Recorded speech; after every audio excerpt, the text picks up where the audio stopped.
With the M12 cable stapler, I'm definitely a lot more efficient than with the hammer and staples. It saves a couple seconds each time, and those seconds add up at the end of the day. I prefer using the cable stapler over a hammer because it's so much quicker. You just hold the cable and shoot in a couple staples. I've used the Milwaukee cable stapler on multiple different kinds of material, and so far I've had no problems, whether it's a piece of coax cable or a piece of NM cable. It's a one-shot application. The M12 cable stapler drives the staples to the appropriate depth for a single or a double cable. You can also turn it sideways and use it if you're just gonna run a zip tie to do multiple cables.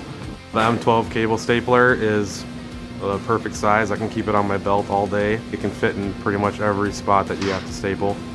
I like the size of it. It's small. As far as ergonomics goes, it's light. It's easy to use. It's not something that's real heavy. I'm lifting over my head. It's exactly what we want it to be.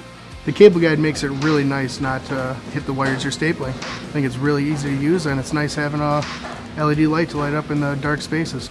The battery on the M12 cable stapler was amazing. It was lasting 2 days. The capacity of the stapler allows you to get a lot more work done because you can carry 40 staples at one time. I think it has increased my speed of being able to rough a unit just because I'm able to staple the 10 gauge wire, the 14 gauge wire, the 12 gauge wire all with one staple.